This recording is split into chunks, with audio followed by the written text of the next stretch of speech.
Hey guys, Jen here with Serenity Hill Farmstead. Today I'm going to do something I've never done before. I'm going to can these oranges. If you saw my Costco haul, my prepping and preservation haul, I'll stick it up here or in the description box so you guys check it out if you haven't seen it yet. I got a few things that I just went ahead and canned for preservation for future use to have on our shelves, and I'm going to can up these cara oranges today. I got them for us to eat fresh. We were trying to kick a cold respiratory virus, so they looked good. We were going to get them, and nobody ate a single one of them. But they do eat canned oranges regularly. They like canned oranges. They prefer them because they don't have the white stuff, and it's not so hard to peel.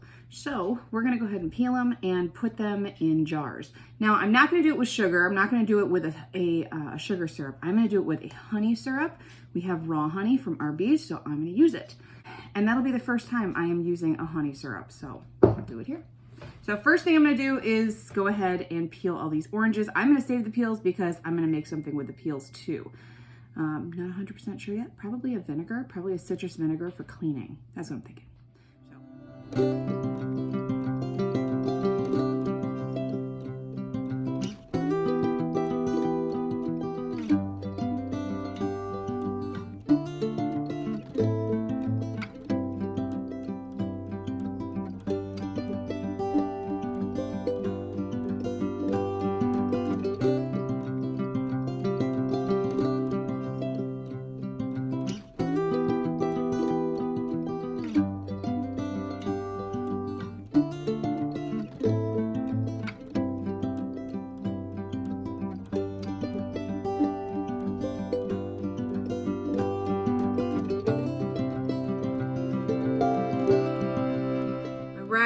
The last orange. So as we have, I'm gonna guess that's gonna be about 5 to 6 quarts. That's my guess.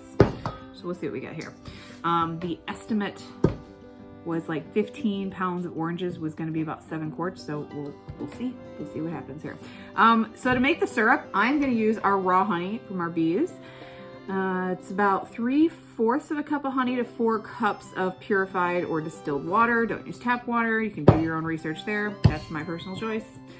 So we'll get this syrup going and then we'll can everything up. I have all of the jars clean. They are being sterilized. I've got them in the oven and kind of sterilizing / keeping them warm in there. And now I'm going to go ahead and take this half-gallon jar and I'm going to fill the whole thing up with the orange slices. And I think what I'm going to do here, for this jar here, I'm just going to top this thing off with some distilled vinegar, some white vinegar, and I'm going to make some citrus cleaner. It's really good for degreasing. I really like, my favorite way to use this is take a little bit of that vinegar and a couple drops of lemon oil, just because it's what I've always done. I'm sure you'd be fine without it. And put it in like a little dish. If your microwave or your oven is really, really gross, and heat it up in there. And then you can just spray, you can just wipe everything down. And it works really well to clean the inside of a microwave and the inside of an oven. Now, if you've got some really caked on stuff for an oven, I'm going to use some cleaner in there also, but this is really good at cutting through all of the crap that builds up in your oven and in your microwave. So let's make some vinegar cleaner.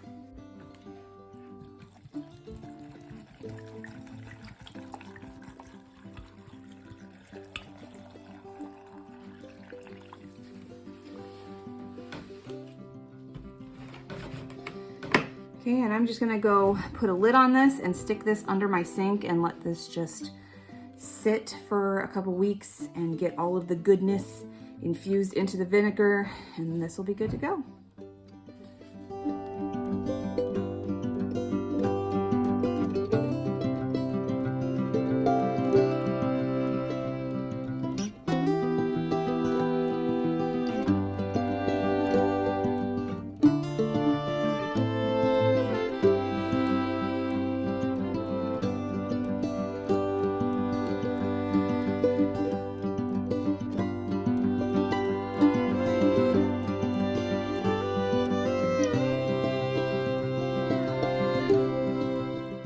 Okay, here we go. Put the syrup over.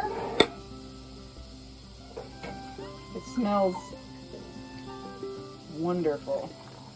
Citrus and honey. Oh, smells so good.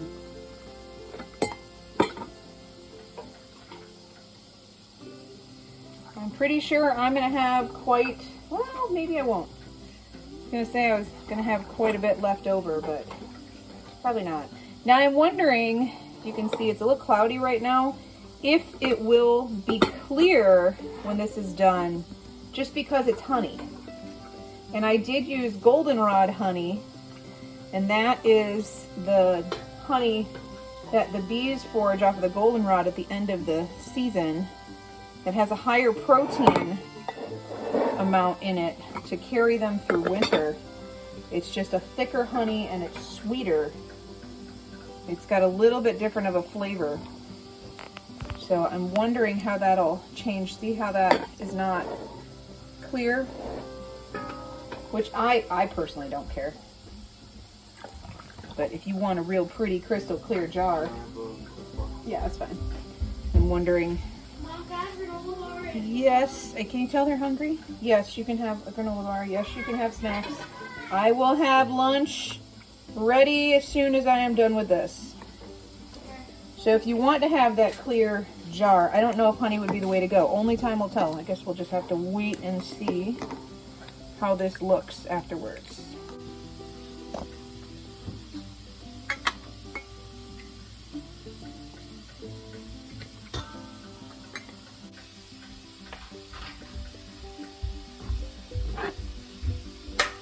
No! Well, it just went off. Let's see what happened. Oh, yeah. Okay. It happens.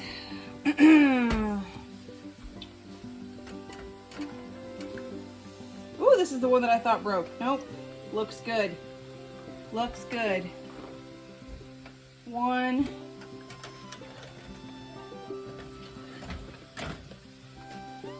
2. Look at that.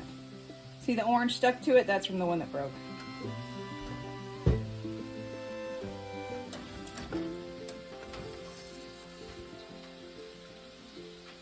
Three beautiful jars of canned oranges.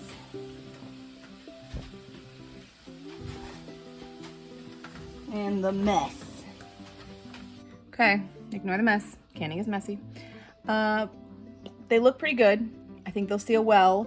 They are clearing up. They're clearer than when I put them in, so maybe that syrup will be pretty clear after all. Honestly, I really don't care. I care about how they seal and how they taste. So when we crack one open, I'll keep you guys posted.